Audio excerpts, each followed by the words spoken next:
Today we're heading straight into some very choppy waters. We're talking about geopolitics, where, sanctions on Venezuelan oil, they're not just paperwork anymore. They're now being enforced physically, aggressively by the U.S. military on the high seas. It's a huge shift. A huge shift. Yeah. The political earthquake of President Nicolás Maduro's capture and transfer to U.S. custody. That didn't end the fight for Venezuela's energy future. If anything, it just moved it to a new battlefield. A kinetic one. Exactly. So our mission today is to unpack this. This is a high-stakes deep dive into the U.S. campaign to enforce these sanctions and really to gain long-term control over Venezuela's oil exports. And it all crystallized with one key event. The Veronica. That pre-dawn Seizure of the Veronica, an Aframax-class oil tanker right in the Caribbean. And this wasn't a standard operation. This was military. Which signals an entirely new phase. It does. Okay, Yeah. Let's unpack this. What you're seeing is the rapid implementation of a strategic doctrine that was, until recently, mostly theoretical. The seizure of the Veronica is a key tactical piece in Washington's aggressively expanding enforcement campaign. So President Trump's declared maritime quarantine. It's not just a threat anymore. It's a physical reality now. The U.S. is essentially setting up a blockade, but they're not calling it that. Of course not. No, they're framing it as, legal enforcement of sanctions in international waters, just backed by a whole lot of naval power. And the details of that enforcement, they're really significant. The Veronica, as we said, an Aframax tanker, was intercepted by U.S. military forces. We're talking Southern Command, Southcom. And without incident, which is also important. Right. And for listeners who aren't familiar, what exactly is an Aframax? It's a medium-sized tanker. It's a real workhorse of the oil trade. Carries somewhere between, say, 500,000 and 800,000 barrels of oil. So what does it signal when an operation like this, something targeting economic activity, is handled by Southern Command, not the Coast Guard? That is the defining question, isn't it? Is the whole escalation right there. When Southcom, a unified combatant command, is tasked with these interdictions, it elevates it.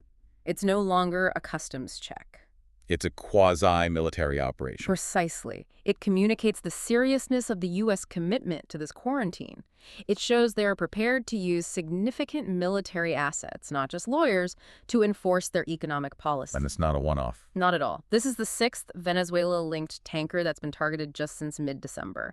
The acceleration is the clearest indicator of this new phase, kicking into high gear right after Maduro's capture. Okay, and here's where the legal justification for all this gets, well, really interesting, and probably a bit unsettling if you're in the global shipping business. Very unsettling.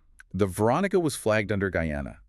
Shipping records show that when it was intercepted, it had already left Venezuelan waters empty earlier in January. It hadn't even gone back. Right, so it wasn't caught red-handed. There was no sanctioned crude in the hold. So how did they justify it? This is the crucial nuance. The seizure was justified not by what was in the cargo hold at that moment, but because U.S. officials stated the ship had previously been involved in transporting Venezuelan crude. Wait, previously? So this is a retroactive application of the quarantine? That is exactly the assertion. It's based on the vessel's past activities, even if it's currently sailing empty. That changes everything for a global shipper. It completely changes the risk calculation. If the U.S. government can seize your vessel based on its history, maybe a trade from months ago or before you even owned it, it grants Washington this enormous, really unprecedented tool. The ship itself becomes a tainted asset. So it's not about the cargo anymore. It's about the ship's history. That moves beyond a simple embargo. It's like you're asserting jurisdiction over the entire operational life of a ship, no matter where it is in the world. It absolutely is. And the legal community is definitely raising alarms because the U.S. is targeting the vessel, not the transaction. And that quote from Southern Command, we should go back to it. They said, "The only oil leaving Venezuela will be oil that is coordinated properly and lawfully." When they say properly and lawfully, they don't mean standard international maritime law, do they? Not at all. They mean by their definition. The U.S. is defining the conditions under which any oil can leave the country. So they're not just stopping oil, they're trying to control the future revenue streams. Exactly. Who those revenues flow to, the terms of trade. The enforcement campaign has morphed. It's now a strategic mechanism for managing Venezuela's sovereign resources post-Maduro. Which leads us directly into the broader scope of this operation. Because the Veronica is just the tip of the spear, isn't it? Here's where it gets really interesting. We're moving from chasing single tankers to, well, actively trying to dismantle the entire infrastructure that kept the sanctioned trade alive. U.S. authorities are now seeking court warrants to seize dozens more, not 6, dozens. And the targets here are these so-called shadow fleets. It's a term you hear a lot.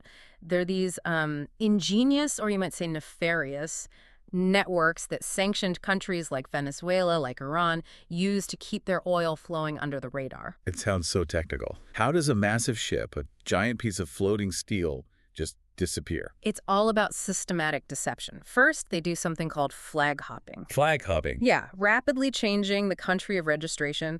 They'll jump between flags of convenience, Panama, Liberia, places like that. They also use falsified papers, and critically, they go dark. They turn off their tracking. Exactly. Every large ship has to broadcast its location with an automatic identification system, an AIS.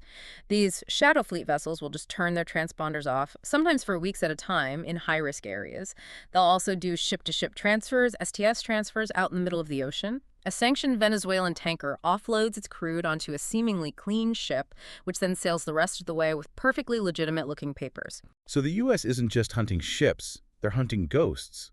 Ships that are actively trying to hide their entire identity. Precisely. And that's why they need warrants for dozens of them. You can't just stop one. You have to unravel this whole web of shell companies and fake registrations.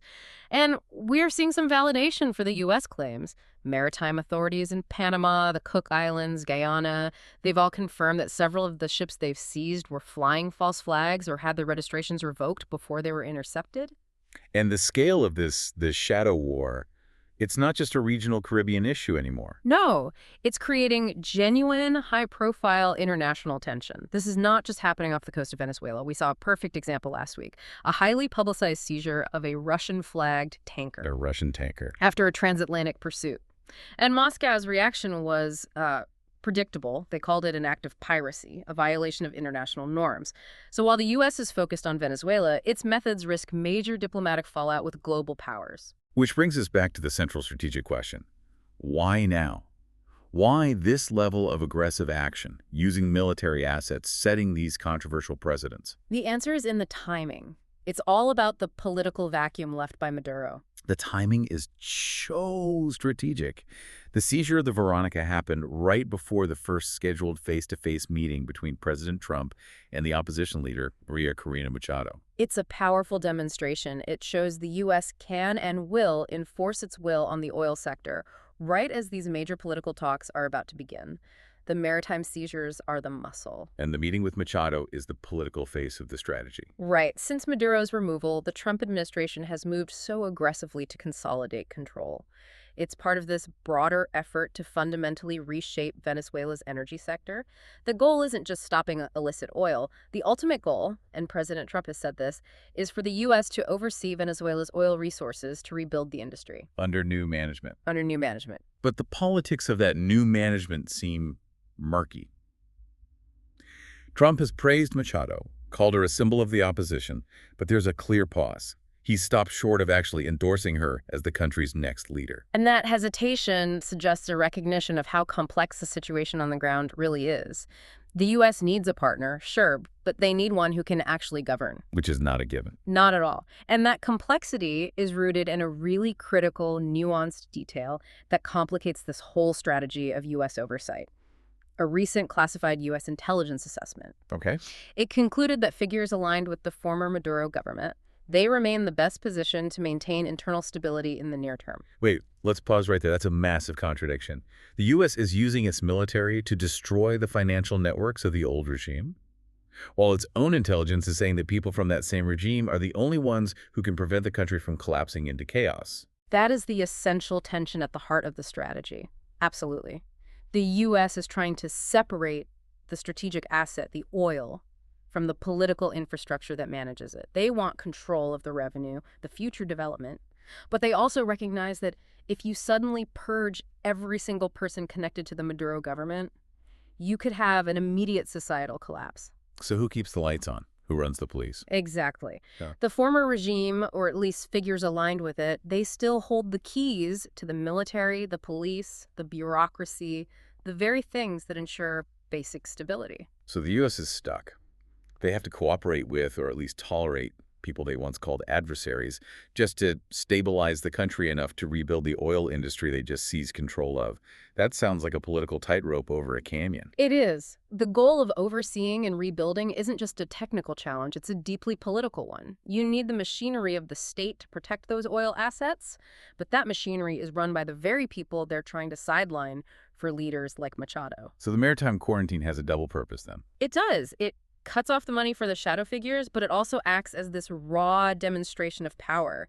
It's designed to force those Maduro-aligned figures, the ones needed for stability, to the negotiating table on U.S. terms. So what does this all mean for us, for you listening? We have this rapid, aggressive military enforcement strategy of the quarantine, all designed to redirect Venezuela's oil flow. And it's directly tied to this high-stakes political maneuvering to reshape the country's entire future. The tactical seizure of a tanker like the Veronica is, it's a short-term tool, but its strategic purpose is that long-term goal, supervising and rebuilding Venezuela's oil resources. The challenge is just immense. They have to confront these resourceful shadow fleets all over the world while navigating these incredibly delicate internal politics. Where the people you need for stability are the ones connected to the power structure you're trying to replace. It's a paradox. The seizures are about maximum external pressure. The real test is whether that pressure can translate into lawful, long-term control without completely shattering the country. Which brings us to our final provocative thought for you to take away.